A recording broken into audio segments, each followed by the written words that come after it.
Hey, welcome back to the podcast, everyone. Very excited to have a guest on the show today. And Nate, believe it or not, this is the first time that we have done a 5 for 5 since April of last year. It has been almost 1 year since we've done a 5 for 5. We've had a lot of repeat guests on.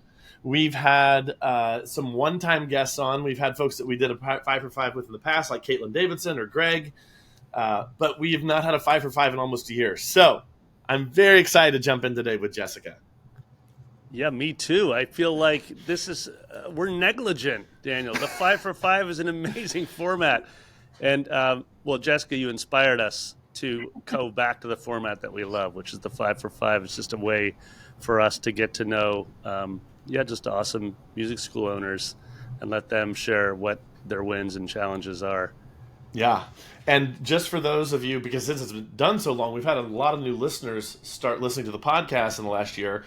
So if you've started listening to it since our last 5 for 5, 5 for 5 is a chance for us to talk with school owners that are doing something really well or really successful in their school and ask them the same 5 questions that we ask everyone. And over time, we're kind of building a psychology and a tactical playbook, I guess, of the kinds of things that successful school owners do to build their school. And part of the reason why I want to have Jessica on, and we're going to have her in for a follow-up episode as well, is that Jessica is a member of our Founders Forum. And when we all met together in January of this year, and we're just telling stories and having lunch and dinner together and hanging out, I found out that Jessica has a very successful preschool program, and we have never done a full episode on a school that does a successful preschool program. So we're going to get that in our next episode. But I wanted to bring that up because that is a question I get asked all the time, both in coaching and just in people wanting to start a successful preschool program. And so I thought having Jessica on would be a great opportunity. So Jessica, thank you for coming today. You ready for the first question? Absolutely. Thanks for having me. Glad to be here. Yeah, for sure. So first question. What are you most proud of? What is something that you do really well at your school? Well, we have been around in our small community for 19 years, almost 20 years now. So I'm very proud of the way that our small little blue-collar Midwestern community has embraced the arts and has allowed us to thrive in the culture that we live in and started to understand and get educated on the importance of early childhood music education, particularly. So I'm really proud of that. I also am proud of the nonprofit arm of our studio, where we get to do a lot of outreach and local and even some global outreach work, really wanting to reach communities and people that are a bit underserved in the arts. So interesting. Two main things. Yeah. So you were talking about how the fact that the community, you've grown a larger school in a small community. Mm-hmm. How large a school and how small a community? I'm curious. Yeah. So we're at about 450 students now, and our main studio is in a town of about 30,000 people. Wow. We live in Wisconsin. I'm in Wisconsin, so we live in a little lakeshore community. We have expanded, though, our studio into 2 other locations, one north and one south of us, that are slightly bigger, but those are actually smaller locations than our main one, probably mostly because they're newer. So interesting. Yeah. Okay. Yeah. And so the 450 students is spread out across all 3 locations. Yeah. Yep. So we have about 50 in our newest location and about 100 in our second newest location. So the biggest amount still is in our main small town. Okay. Yeah. Just to round out this first question, what do you think has contributed to you growing such a large school in such a small community? Well, I think our emphasis on relationships, on word of mouth, just the experience being stellar for families that they are telling their friends. And I mean, I do think it's a little bit helpful that we don't have a ton of competition for this demographic. I mean, that helps. But I think people stick around because of the relationships that they're building and the friendships that they're making that they just can't find other places. So. Okay. Yeah. Nate, do you have any follow-up questions, or do you want to jump to question 2? No, I'm ready to go straight into to question 2, but Jessica, for the benefit of our listeners, I'm just going to let them know the name of your studio, Take Note Studio, and the flagship is in Sheboygan. Is that correct? Actually, no, that is where our second location is. It's Manitowoc is where I live, and where I started the studio. So okay, sweet. Yeah. Sorry, thanks for the correction. Yep. So listeners, you want to pull that web up while you're checking it out. It can be valuable to see. Okay, so we're going to just flip for a second, Jessica. So you've got 3 locations. You've grown to 450, which is like, as Daniel and I have talked about oftentimes, it's very difficult actually to break through that sort of 200-ish, 250. So you've got multiple locations. You're obviously doing many things well to be able to manage multiple locations and that kind of number in enrollment.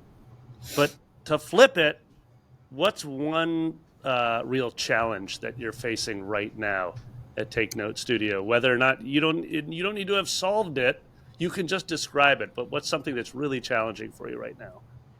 Well, I think the growing pains that we are experiencing because of scaling to more locations. So, I mean, while that has been the cause of some real significant and important growth, it also has created some challenges to make sure that the experience is stellar across the board, no matter which location a student enrolls in, and also which teacher they have. So making sure that our teachers are all up to par, no matter what location they teach in, and that we have just the same experience for every student, no matter what location. So that's been a little tricky to streamline and systemize appropriately. But yeah, I would say that's our biggest challenge right now.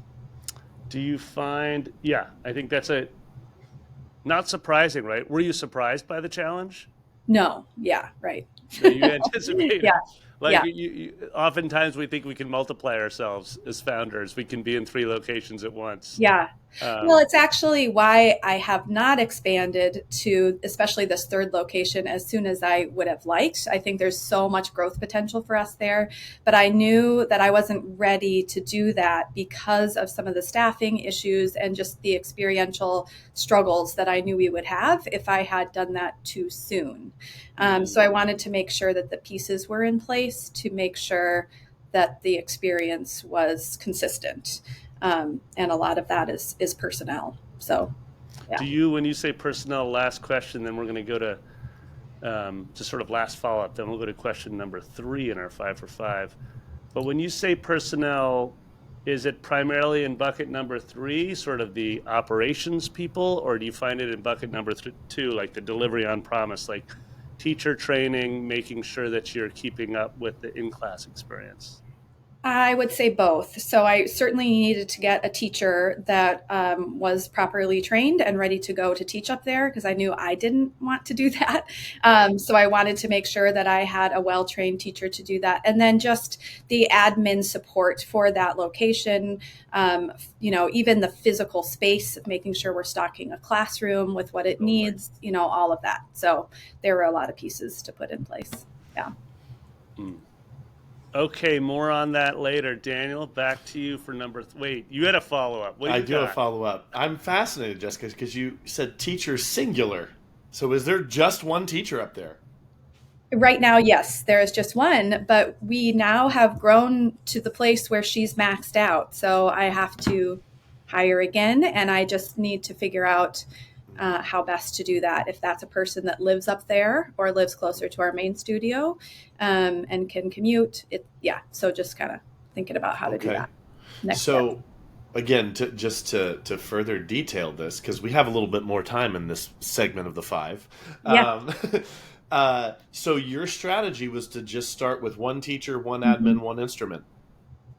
Actually, so it is our preschool program that we offer right there. I see. Up there. So okay. It's all class based. And what I did in our second location that has worked really well is really just starting from the bottom as far as age groups go and working up. So right now we just offer baby and toddler classes up in our newest location, and I'll just keep building from there.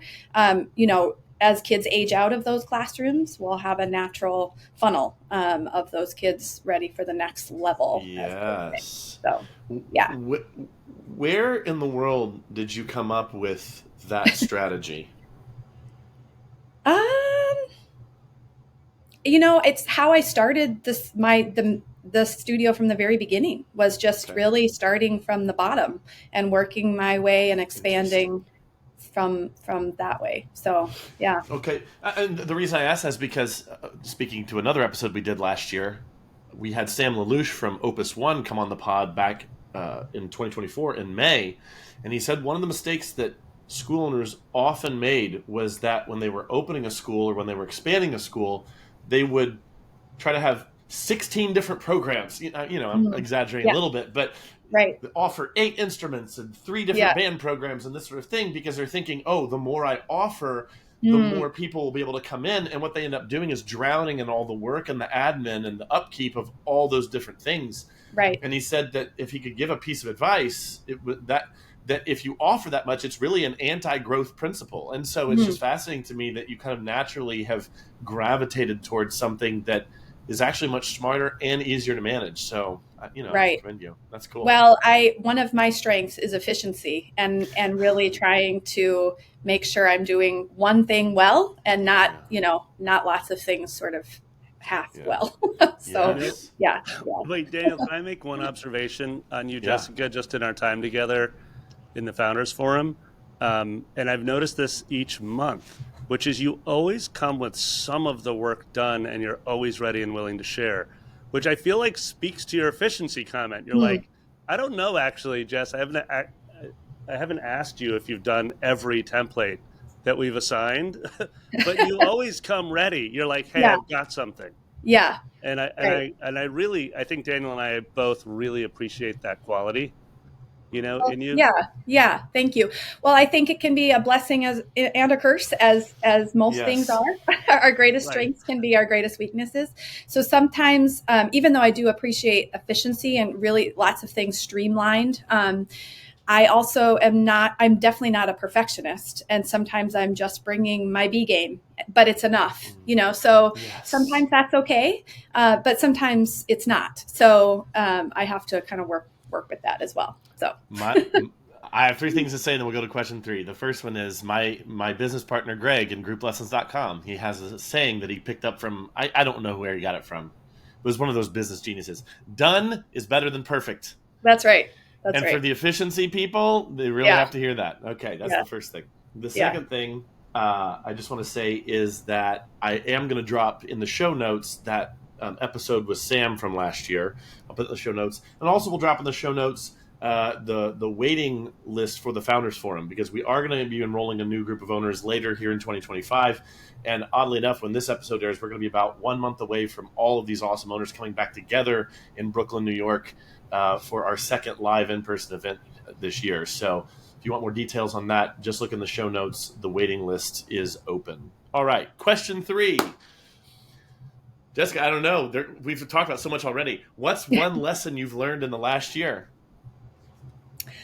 Well, I am learning to grow in my risk-taking ability. I find that I play it pretty safe, that I'm pretty conservative when it comes to even setting goals or trying new things, even financially quite conservative. So again, just like we've said before, that can be a really good thing, but also can be a weakness. And I'm really trying to stretch my ability to set big goals, to take some risks, and maybe not be guaranteed that I will succeed. And that is a scary place for me, but I'm finding that there's some benefit to that. Now, I could ask a really abstract follow-up question, but I think maybe a better way to get into what that means to you is, can you think to the past and think of a time in your past where you're like, man, I can see that decision suffered from this natural risk aversion that I have. I wish I'd done this in hindsight. Is there anything like that you can think of immediately? Because I'm with you. Yeah. I learned this about myself with my coach Dave in the 2010s, that I tend to play it safe as well. So I'm curious if you have a story like that. Yeah, I think there's a few different contexts that I see that I have been hindered by my lack of willingness to risk. And I think one of that is building team. being able to release control on some things. And I think I've gotten to a very burnt out space in my career because I've not been able to risk letting someone else either teach more, take administrative roles, whatever it may be. And I've gotten myself into a place where I'm really sucked dry by the work. And I think if I had been better at releasing some control and letting other people help, that is maybe one context when I could have taken that risk and benefited. And I think certainly there are also some growth and number-based risks that, I guess I'm not yet convinced yet that that would have necessarily helped me, because I feel very successful because I've been able to make all the goals that I set. But I guess I feel like it's almost 20 years. Like maybe if I could have done shot higher, I could be even further along. And there actually is a little bit of, I guess, I don't know, sometimes I feel like I should be further along than I am after 20 years of being in business. And part of that may be that I've just not pushed myself hard enough or risked more. So I hear what you're saying, and I'll just say that I really resonate with you. And to prove it, we did an episode where I literally was saying some of the exact same things. It was I don't know if you remember this, Nate. It was me, you, and Alyssa, and we were talking about lessons that we learned that we could go back and teach our younger self. I sound just like Jessica right now, so we'll put that on the show notes too. I mean, I hear that, and I'll just say this, and I'll kick it over to you, Nate. But there is a piece of advice that my coach Melissa gave to me, which is you can't skip your own evolution. That if you would go back in time and who you were at that time and what your thinking processes were, you run that scenario 100 times, you would have made the decision 100 times out of 100 times. And it's just like we see now with the benefit of hindsight. It's so frustrating, Nate, you were going to say something. Jessica, I have a friend, one of my oldest besties, musician friends who I've made lots of records with. He always jokes, set the bar low enough and we can't help but succeed, Nate. Exactly. So it can be useful at times. Yeah. Well, before you jump into 4 there, Nate, Jessica, I would just say, how are you doing things differently this year that you are going to be more risky? Like, is there something that you're doing or thinking or I don't know, like what are you doing to be more risky? Or are you doing things? Or, Curious. Yes, I am. I think finding supportive people to help encourage and support and push you. So for instance, the Founders Forum, having a community of people who can help us support and even push a little bit on some of those fears. And then, and I've just got some friends that also help me do that. So it's just been a kind of the theme of 2025 so far in month 2 of my professional life, of really trying to just push it a little bit further in a place that feels scary, that I'm not even sure I can actually do it. That's uncomfortable. I really don't like the thought of failing. So yeah. My perspective, Jessica, is I'm obviously not risk averse. Like I'm going for it always. But what's fascinating to me, like a variation on your theme, and probably it's because I don't love to fail either. Mm-hmm. If the thing doesn't stick quickly enough for me, I abandon ship. Right? So it's interesting to be like, I'm all in, let's go. I got tickets to, let's go friggin' climb Everest. And then I'm like, not literally. Yeah, right. Yeah. Then I get there and I'm like 3 days into it. I'm like, ooh, this is kind of hard. I don't know if I got it in me. You know what I mean? So these are like fascinating variations on the theme of I don't want to fail. Well, that's so interesting how we would respond to that situation so differently. I mean, if I would never commit to that, because I would know that probably I couldn't do it. So I love that you would commit to it and try it. But if I did commit to it, I would not give up. Yeah, you'd stay the course. Yeah. So I think that's the scary part, is once I commit to something, I feel like I have to follow through, Yeah. and get there. So yeah. Well, with greater risk comes greater reward, right? Like we Hmm. discover things about ourselves as we're willing to sort of open ourselves up to the possibilities. So you've touched on efficiency, a strength of yourself. You've touched on risk averseness. You've touched on like trying to sort of shift your mind in certain areas. I'm curious if you can give some advice to our listeners right now. It could be around growing multiple locations. It could be about any of the topics or something new. But what's an action? And this is really my favorite question of the five. What's like a very specific, concrete action you would encourage an owner to take now to either, to sort of implement one of these areas, either areas of growth for you or things that you've seen work in your business?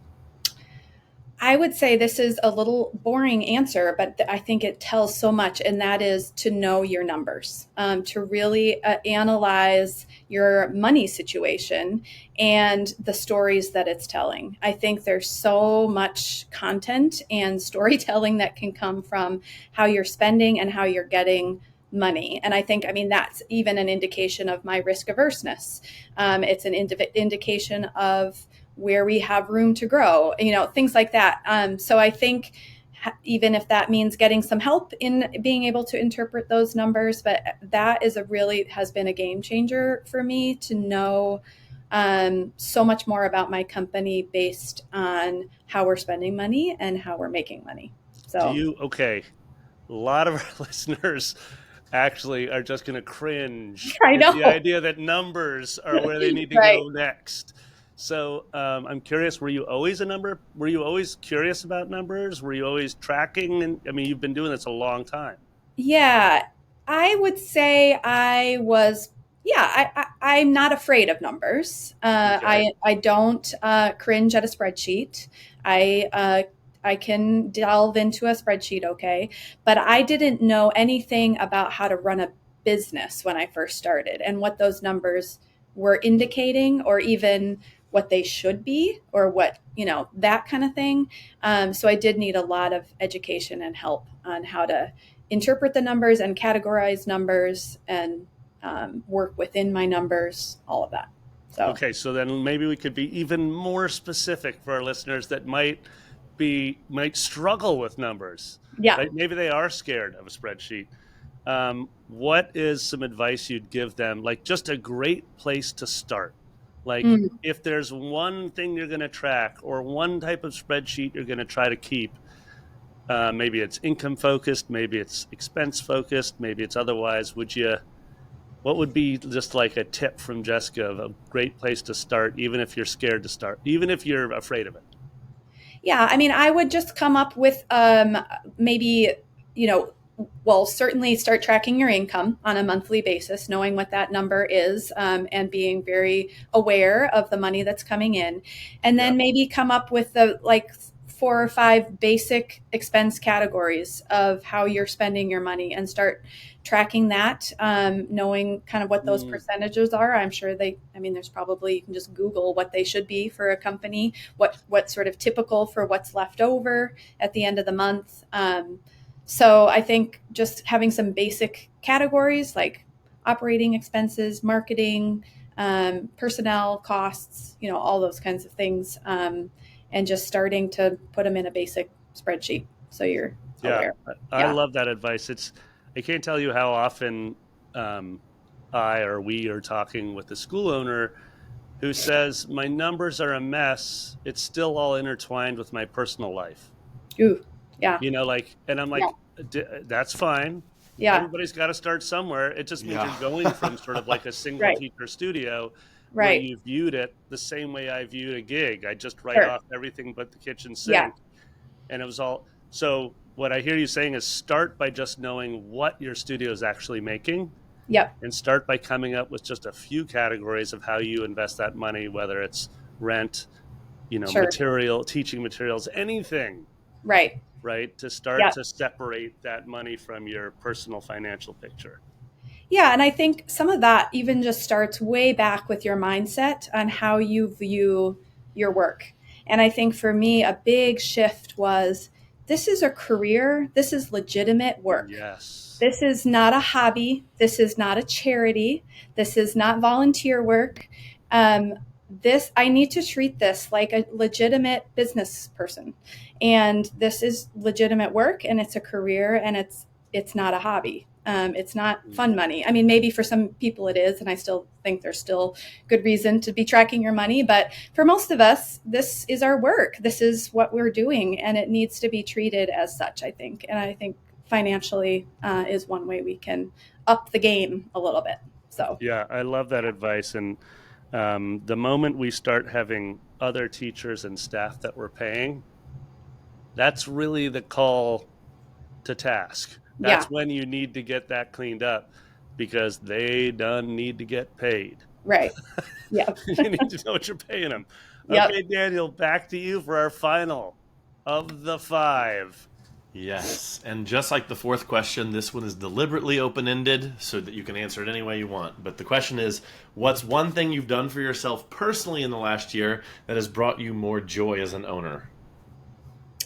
Finding community, for sure. I think that being a leader and an owner of a small business can be very isolating and lonely. And there's so many things that we are consumed by in our minds that we're thinking about that people don't understand unless they're also business owners. I mean, certainly people like my husband are very supportive and good listeners, but it's really wonderful to get into a community of like-minded people who can support your work.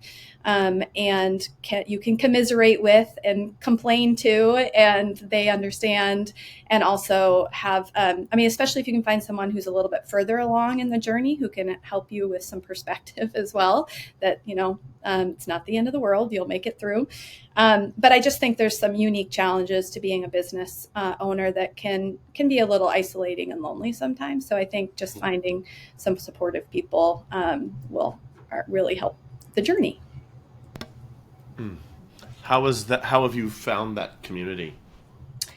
A couple of different ways. Certainly the Founders Forum has been wonderful for that. Continuing to be part of mastermind groups that are, in alignment with the work that we're doing. So that's been fabulous. And then just other like kinder music studio owners that I know who also are teaching kinder music has been really, really helpful. Some of that is just even some online forums, but some of them have turned into some really good friends that we, that don't live nearby, but we meet with, virtually or whatever. So, yeah.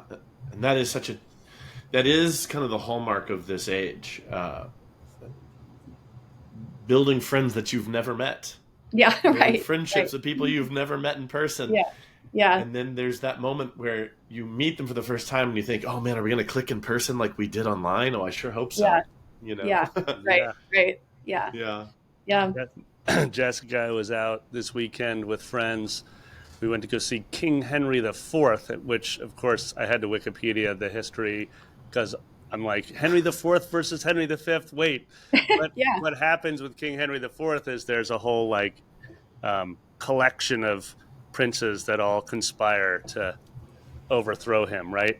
And my friend was like, Nate, have you ever had a mutiny at Brooklyn Music Factory of employees? I was like, yeah, we actually did have a moment where a number of teachers wrote us a letter and said, hey, we feel like, given our tenure, we should be paid differently, right? And she said, well, what did you do? And I was like, the first thing I always do is go to my community of other business owners and ask for advice. Yeah. That's exactly what I did. Yeah. And I went and I just, slacked. I have a mastermind. I have a bunch of friends. I called them and I just was like, hey, who's got half an hour for me to jump on the phone? Yeah. And that's so helpful. It'd be so hard to deal with that on your own. Yeah. Yeah, because we're I love your answer. It's like, we don't even need to know how the community is going to help us yet. So I just really appreciate you highlighting that last point, because we don't need to be lonely. No. It's just.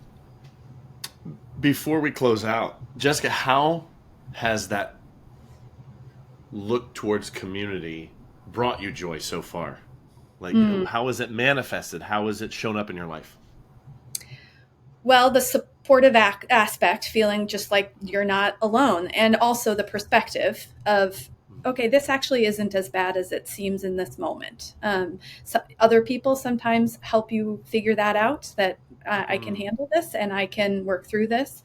And the joy of friendship. I mean, that's just evident as well. And then the joy of contribution, also being able to share my own experiences and be able to maybe help someone else. I think that does contribute to joy as well, when you can be able to help someone else through a situation. So, yeah. Cool. Well, thank you so much for these answers, Jessica. We're going to have you back on the pod in a couple episodes to talk through the preschool program there at Take Note, and we will see you all in the next one. Thanks so much. Thanks, Jessica.